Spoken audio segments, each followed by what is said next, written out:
안녕하세요. 김영갑의 경제부동산입니다. 구독과 좋아요, 알림 부탁드립니다. 2019년 12월 20일 금요일입니다. 정부의 부동산 대책이 나오자 거래가 완전히 실종되면서 매수자와 매도자 간의 수싸움이 치열하게 전개되고 있습니다. 강남과 마영우선 갭 투자자들은 매물을 낮춰 내놓고 있으며 서울 전반에까지 집값 하락이 이어질지는 좀 더 지켜보아야 하겠지만 2020년 총선 이전에 가격이 꺾일 것으로 판단합니다. 서울 집값이 오르는 가장 큰 이유는 공급 부족이라고 하는데 이것을 한방에 해결할 방법이 있습니다. 증시는 상승 중이고 금과 은은 보합이며 달러는 약세입니다. 서울 아파트 공급 부족 완벽 해결, 부동산 대비하라. 지금 보시면 정말 많은 집을 짊어지고 가고 있네요. 머릿속은 복잡합니다. 불똥이 튀고 있죠. 자, 이렇게 집이 많으면 생각도 많아야 하는 게 당연한 이치인데 지금은 집부자들이 돈을 버는 세상이 되어버렸어요. 서울 아파트 공급 부족 완벽 해결, 부동산 폭락에 대비하자. 지금 부동산을 매수하면 대재앙이 오는 이유. 자, 여러분들 누차 말씀드렸지만 지금 집을 굳이 나는 미치겠다 하시는 분들은 조정장에 잡으세요. 조정장이 또 나와요. 몇 달 후면. 그러니까 그때 잡고 큰 틀에서는 지금 매도 호가 막 추격해 가지고 잡을 이유가 없습니다. 그나마 매도 호가가 지금 많이 좀 낮춰졌기 때문에 지금은 좀 낮긴 한데 이건 시작일 뿐이잖아요. 2013년 이후에 대비해서 2배 이상 올랐어요. 지금 매수한다면 부동산 꼭지에서 폭탄 돌리기 하는 아파트를 잡아가지고 자기가 마지막 폭탄 쥐고 있어서 뻥 터지고 맙니다. 오른다는 전문가 말에 현혹되지 마십시오. 집값은 우상향하는 거 맞아요. 자, 여러분들 바보 아니잖아요. 바보 아니잖아요. 지금 2배 뛰었어요. 글쎄요, 사람이 신이 아니라고는 하지만 여기서 올라가면 얼마나 오르겠어요. 지금 더 올라가니까 잡아라. 자, 밑에서 이만큼 먹은 사람의 호구 역할밖에 안 되는 거예요. 그러면 예상 상승폭은 적지만 예상 하락폭은 폭락입니다. 지금 매수한다면 앞으로 오를 상승폭 그리고 올라갈 수 있습니다. 물론 이번에 정책이 나왔다고 해서 지금 무조건 100% 떨어진다는 장담 못해요. 자, 그렇지만 이제 정부가 칼을 뽑은 이상 어떤 식으로든지 잡으려고 할 거예요. 지금 매수한다면 상승폭은 졌다. 당연한 거 아니에요? 이미 5억짜리가 10억이 갔는데 뭐 10억짜리가 가면 얼마나 가겠어요. 근데 혹시라도 하락 반전하게 되면 너무 많이 뛰었지 않습니까? 그래서 그 떨어진 상당 부분을 토해낼 가능성이 커요. 그래서 조정장 금매를 잡아라. 설령 올라도 손실 볼 수 있고 최고 기회를 날릴 수 있습니다. 집값이 오른다고 부동산 사이클 5에서 10년 후에 순수익을 따져봐야 하는데 양도세라든가 부대비용, 대출 이런 것들 따지면 손해볼 수가 있습니다. 또한 모든 기회를 날릴 수가 있어요. 어떨 때에는 집이 없는 게 집이 있는 것보다 훨씬 더 유리한 여건, 즉 무주택이 상팔자, 바로 이 시점에서는 그게 맞는 말이에요. 경제위기 및 경제불안, 대세하락 사이클 신중, 모든 경제지표가 지금 급추락하고 있죠. 최근에 조금 활기를 띠고 있다고 해서 이게 완전히 상승 전환했다고 할 수 있습니다. 부동산 거품이 세계 최고 수준으로 폭락 위험성도 높죠. 자, 주택수별 부동산 투자 방법 또 한번 점검을 해보자고요. 이 시점에. 자, 무주택자들 2019년 12.16 정부 정책 이후에 실거주 금매를 한번 이제 판단해야 됩니다.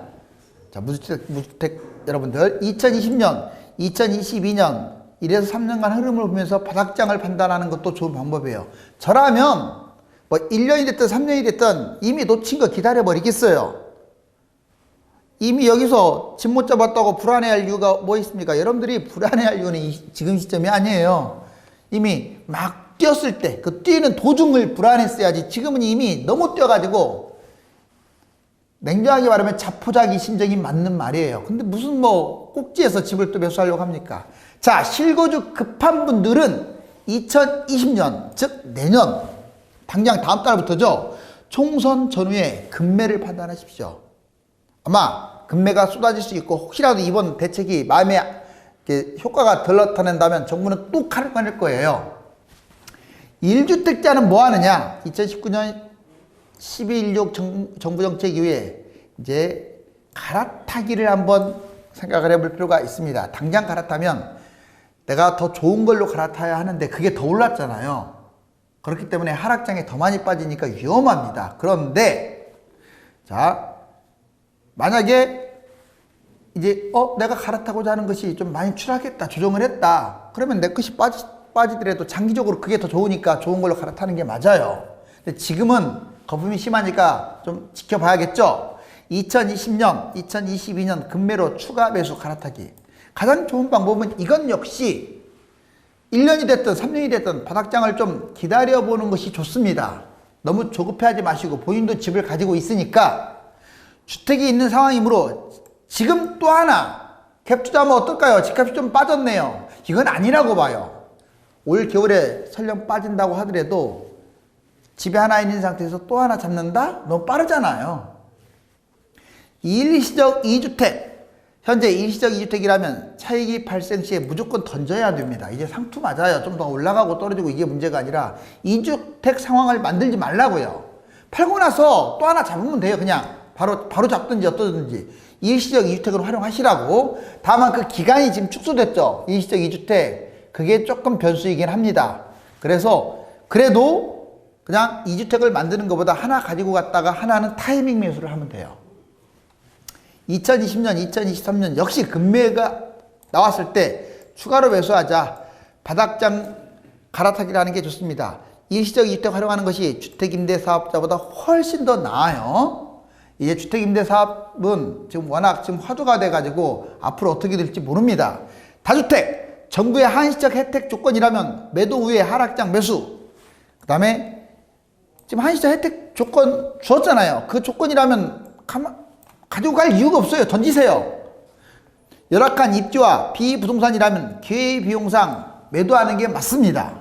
입지가 안 좋거나 이건 아파트도 아니고 올라갈 것 같지도 않다. 그런 거 끌고 가지 마시라고요. 시세 차익이 크더라도 혜택 기간 내 매도 후에 갈아타기. 혜택이 있다면 그 기간 내에 파는 게 좋죠. 이건 실질적으로 이번에 정부가 시행을 했기 때문에 앞으로 이제 임대주택 사업 이것도 부분별로 폐지할 가능성이 있다라는데 희망을 걸고 있습니다. 자, 왜 제가 서울 아파트 공급 부족 완벽 해결이냐? 이거 정말로 확률 충분히 있습니다. 임대주택 사업 전체를 폐지하라고 할 필요는 없어요. 이거 쉽지 않은 거거든요. 왜 2주택, 3주택자들은 뭐 많이 갖고 있는 것도 아니잖아요. 자, 여기서 중요한 것은 지금 약 53%를 차지하는 10%, 즉 하나당 17개 이상을 가지고 있는 이 10% 부자들, 서민주택으로 투기하는 이 사람들, 이 주택을 집중 타겟으로 공격을 하게 되면요, 이거 100개 들 수밖에 없어요. 대통령도 아마 손 들 것 같은데요? 몰라서 그렇지 지금? 이걸 냉정하게 지금 국토부에서도 생각해 볼 필요가 있어요. 아니 10% 상위 10%가 53%를 차지하는데 그 주택수를 그것만 매물로 내놔도 뭐 바로 폭락한다고 하는데 바로 폭락하지 않아요. 서서히 집값이 내려가겠죠. 자, 일정 기간을 두고 그것만 매물을 토해내게 하면 됩니다. 모든 주택임대 사업을 폐지할 필요는 없다. 아무튼 임대주택 사업은 악법 중에 대악법입니다. 이건 정말 당장 없애야 돼요. 이런 제도가 있다는 건 우리나라만의 전세활용제도의 특성인데 좀 부끄러운 현상이에요. 어떤 면에서 서민들이 이걸 걸고 넘어지지 않는 것도요, 기적이에요, 기적. 그렇게 중요하지도 않는 정치에는 관심이 많으시면서 정말 중요한 이 부분에 대해서 악법을 갖다가 유지하고 있다는 게 기적 중에 기적이라고요. 정부 주택임대사업 혜택 지금 어마어마하게 주고 있죠. 다주택자들의 도피처 가지고 있어요. 이거 말이 됩니까? 100채, 200채 다주택자들의 도피처. 2주택 이상 투기 보금자리로 지금 전락하고 말았어요. 부자들을 부동산 투기의 온상으로 부를 살찌우는 그런 역할을 합니다. 일반 서민들은요, 항상 주택이 부족해요. 자, 이것은 정부가 주택임대사업에 투기를 하겠다. 상위 1%만을 위해서 내가 존재한다. 이게 정부가 선언하는 거하고 똑같아요. 임대주택 사업 폐지. 그러면 우선 부활적 이거 별표입니다. 오늘 하고자 하는 말은 이거예요. 신규 임대주택 사업 등록을 차단해야 합니다. 이제부터. 집이 부족하는데 왜 한 사람에게 자꾸 몰아줍니까, 집을? 이건 특히 수도권, 지방이야 주택수가 감소되고 있으니까 괜찮은데. 자, 5주택 이상 임대주택 사업자 등록 취소. 이것도 꼭 5주택이라고 못 박을 수는 없지만 주택수가 많은 사람들 아예 사업자 그동안에 등록했던 거 취소시키는 방안. 물론 1, 2년 동안 비과세로 매매할 수 있게끔 숨통은 틔워줘야겠죠. 서울과 경기도, 인천 이쪽 특히 수도권 임대주택 사업자 등록은 취소시키는 게 당연하다고 봐요. 뭐 한 채 갖고 있는 사람을 취소시키라는 게 아니라 아까 말씀드렸던 10% 당연히 1%부터 먼저 진행을 하고요. 임대주택 혜택 취소, 세금, 대출, 각종 특혜. 이제 임대주택 혜택이요, 신규 등록자들 아예 차단하는 게 맞는데 가입하더라도 없애버려야 돼요. 뭐 6억 미만의 혜택을 주고 이런 거 왜 줍니까? 주택수에 포함시켜야 합니다. 그것도 역시. 이게 등록 하나 마나 하는 제도를 만들어야 돼요. 매매기간 끝나면 주택수별 양도세, 보유세, 종부세 등 누진세 적용. 즉 이렇게 혜택을 줬는데도 그동안에 안 팔았다. 그러면 이제 주택수별로 5채, 10채, 100채 막 있을 거 아니에요. 누진세 적용해야죠. 여러분들 월급 많은 사람들 지금 누진세로 세금 세게 나가잖아요. 이건 민주주의의 기본인 거예요. 기본. 그런데 이런 사람들은 왜 혜택을 주면서 돈을 더 봅니까? 말이 안 되잖아요. 그것도 악법인데. 자, 임대주택 사업 폐지 후 전월세 상승 부작용. 이제 이걸 걱정하고 있는데 정말 말도 안 되는 거 가지고 걱정하죠. 이거는요, 임대료 인상 제한법만 만들면 돼요. 주택 임대 사업자들 때문에 뭐 집값이 덜 올라간다? 말 같은 소리 하라고 그러세요. 그 사람들 때문에 집값이 지금 폭등하는 건 생각 안 하고요. 자, 부동산 헤드라인 뉴스입니다. 또 풍선 효과, 규제 덜한 강북 9억 이하 아파트 호가 껑충. 말도 안 되는 소리. 지금 호가 껑충 되고 있다는 거 한 군데도 안 봤는데 동아일보 벌써 이런 기사를 내놓고 있잖아요. 강남 아파트 매도 호가 지금 하락한다고 하잖아요. 다음 주가 지금 분수령입니다. 대략 저는 올해는 좀 그렇고 1월달, 2월달 한 달은 지나야 가시화되지 않을까 판단되고. 자, 중개업자들 코웃음 진다. 법 여건 수도 비판 수단인 김현미 부동산 정책. 지금 데일리안이요, 지금 이제 김현미 장관의 이번에 대책에 대해서 지금 아주 신랄하게 비판하고 있는데 저는 이게 세다고 생각은 안 하지만 일단 잘했다고 봐요. 잘했다고 보고 더 이제 강도 높은 아까 제가 제시했던 그런 것까지 같이 진행했으면 좋겠습니다. 9억 초과 집값 떨어지나 재건축 단지는 혼란에 빠졌다. 연합뉴스. 마용성 갭 투자자 발동동, 실질적으로 발동동하고 있습니다. 저도 전화 많이 받았어요. 자, 강남권 집주인 매도 문의 2대1 전문가 정도 되면은요 전화를 많이 받아요. 그러면 어떤 그거 데이터, 예를 들어 하루에 10통화가 전화 왔다, 또 20통화가 전화 왔다, 이것만 봐도 사람들의 심리 상태를 알 수 있어요. 제가 받은 전화들의 대부분은요 상당히 불안하다 이거예요. 지금 정청 이어서 당해수도. 자, 노 2주택 바람. 저는 그렇게 생각합니다. 솔선수범을 이렇게 해야 한다고 봐요. 특히 고위 공직자들은요 당도 마찬가지고요. 본인들은 다주택 보호 이렇게 가지고 있으면서 무슨 일반 서민들한테 집 팔으라고, 이거 말도 안 되는 소리잖아요.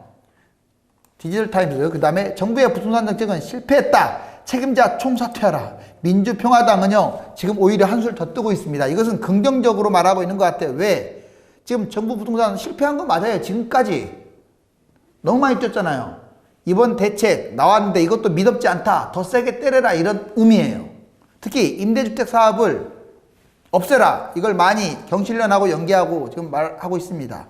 정부 집값 뛸 때는 감정원 통계로 반박하면서 대출은 KB 시세로. 정부 참 웃기죠. 자, 집값 뛸 때는 감정원 조금 뛴 걸로 나오잖아요. 이걸로 하면서 우리들이 집 잘 잡았다라고 이렇게 자위하고요. 그 다음에 대출을 할 때는 KB 시세는 집값 정확하게 반영하잖아요. 많이 뛴 것으로 나오니까 그걸 기준으로 해서 규제를 하는 거예요. 그러지 말고요. 이참에 한국감정원을 혁신하세요. 정부의 신여로 만들지 마시고. 강남 성동 등 3,500만 원 내린 매물 일부 등장. 서울경제TV입니다. 지금 전반적으로 뉴스가 보니까 급매 출현하고 있고요. 발동동 호가가 지금 떨어지고 있는 중입니다. 전월세 거래량과 주택 매매 거래량 여기 보시면 지금 실질적으로 전월세 거래량이 빨간 게 2019년인데 그 밑에 2017, 18년 이 연한 색깔 파랑색 연두색에 비해서 높죠. 자, 특히 최근에 와서 더 높아졌는데 이것은 집을 매수하지 않겠다는 뜻이에요. 전세를 사는 것은 집을 매수하지 않는 것과 일치하는 겁니다. 맞죠? 자, 긍정적인 현상으로 보여지고요. 주택 거래량 현황 지금 전체적으로 작년에 비해서 올해 자 11월 기준 11월 달만 본다면 서울도 그렇고 지방도 그렇고 수도권도 그렇고 다 높아요. 왜 그러냐면 작년 같은 경우는 9.13 대책이 나온 다음에 확 얼어붙어 갖고 거래가 안 됐잖아요. 근데 이번에는 이번 주까지 보면 신고가 최고가를 찍고 가고 있죠. 아직 이번에 정부 정책이 반영된 게 아니라서 그래서 그렇고 서울 아파트 경매와 부동산 지금 경매 건수 지금 낙찰 건수 낙찰가율을 보면은 증가하고 있다는 것으로 나와 있습니다. 자, 지금 이번에 정부 정책이 나온 직후에 지금 발표된 건데 이제 앞으로는 이 경매도 확 줄어들 것으로 보여져요. 낙찰가도 줄어들고 낙찰률도 줄어들고 가장 우선시해야 할 부동산 정책은 뭐냐? 정부는 30대 목소리에 좀 귀를 기울여야 돼요.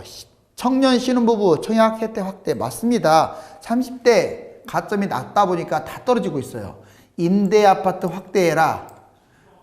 2주택 이상 대출 제한해라. 뭐 2주택이 아니라 저는 1주택자도 대출 제한해야 한다고 봐요. 1주택자, 무주택도 아니고 1주택자들한테 왜 대출 혜택을 그렇게 많이 줍니까? 특히 전세자금 대출은요, 다 없애야 한다고 보여지거든요. 부동산 세금 확대, 50대도 마찬가지로 비슷한 추세입니다. 자, 늘어나는 주택 보급률, 여기 보세요. 자, 2020년 대략 107.6. 자, 가구 수가 100이라면 107.6. 여기에는요, 여러분들 1인 가구가 지금 30%가 넘은 거 아시죠? 1인 가구가 60%. 사실 1인 가구, 물론 결혼 안 했다고 할 수 없지만 그 사람들도 결혼했지만 이런 사람들이 큰 아파트를 살겠습니까? 지금 주택 부족하지 않아요. 아파트 부족하지 않습니다. 절대로 부족하지 않아요. 지금 여기에 고시원이라든가 원룸이라든가 일부 오피스텔은 잡히지도 않았어요. 그러니까 실질적으로 뭐 1인 가구 빼면요 주택이 남아돈다 이거예요. 정부도 그런 말 자주 하잖아요. 공급 부족하지 않다고 본인들이 하면서. 자, 제가 무슨 말을 하려고 하느냐면 이 주택수가 남지 않는데 왜 부족한 것으로 느끼느냐, 왜 서울이 무주택자가 반절이나 가까이 되느냐, 가진 사람이 가져서 그래요. 가진 사람이 가져서. 그래서 특히 서울에 주택을 가지고 있는 사람들은 아예 더욱더 진행했으면 좋겠습니다. 연령대별 가구당 부채 보유액 증감률 30세 미만, 부채가 지금 나이가 젊을수록 어떻습니까? 증가하고 있죠. 서울 아파트 매매 시세 구간별 현황, 강남, 서초, 송파, 마포, 용산, 성동구 지금 전적으로 보면 9억 초과 15억 초과 이렇게 봤을 때 지금 이쪽 강남, 서초, 송파, 마포, 용산, 성동에 밀집이 돼 있고 이것들이 앞으로 피해를 볼 것이다. 실질적으로 지금 마용성광 지금 계속 매도 문의가 끊이지 않고 있다고 그러죠. 서울 아파트 연령대별 매입 비중 이건 여러 번 얘기했지만 지금 3, 4, 5, 6으로 갈수록 적고 30대가 지금 10월 달에 제일 많이 매수했다는 거. 이제 아마 다음 달은 좀 어떤 현상이 벌어질지 지켜봐야겠습니다. 여기 나왔네요. 지난 10년 부동산 투기 세력 250만 채 사재기, 상위 1%가 주택 다 보유하고 있어요. 이 투기 세력들이 250만 채나 사재기했습니다. 이래놓고 무슨 집값을 안정시킨다고. 최상위 4,134명이 25만 채, 무려 20%. 이것만 서울 풀게 한다고 해보세요. 지금 최상위나 이게 1%, 10%가 가지고 있는 이 주택이요, 수도권에 밀집돼 있어요. 수도권 인구는 50%인데 65%의 그 임대사업 주택이 수도권 거란 말이에요. 그러니까 이 최상위와 1%와 10%까지 확대시켜서 약 50% 매물만 토해내게 하면 게임 끝나는 거예요. 여기 최상위 1% 62채 갖고 있네요, 평균. 10%는 한 사람당 평균 17채 갖고 있네요. 이걸 토해내게끔 하라 이거죠. 10%를 위한 정부가 아니잖아요. 90%를 위한 정부 맞지 않나요? 그렇기 때문에 주택임대사업자를 폐지하자 이런 말 대신에 앞으로는 자 1%나 10% 여기에 타겟을 맞추세요. 그러면 충분히 가능하다고 봅니다. 여기 보시면 폭탄이 지금 부글부글 불타고 있습니다. 이제 분명히 뭔가 크게 문제가 생길 것 같아요. 자, 이러기 전에 집이 많은 사람들은 털어내시고, 자, 집이 없는 분들은 때를 기다려 내 집 마련을 하면 되겠습니다. 부동산이 안정화의 궤도를 들어섰기 때문에 조급해하지 마시고 산이 깊으면 골이 깊은 지역의 섭리를 따라 느긋하게 즐기면서 때를 기다리시기 바랍니다. 유료 상담을 원하시는 분들은 하단에 1000만명 부동산의 꿈 카페에서 가입하셔가지고 전화 문의를 주시면 됩니다. 감사합니다.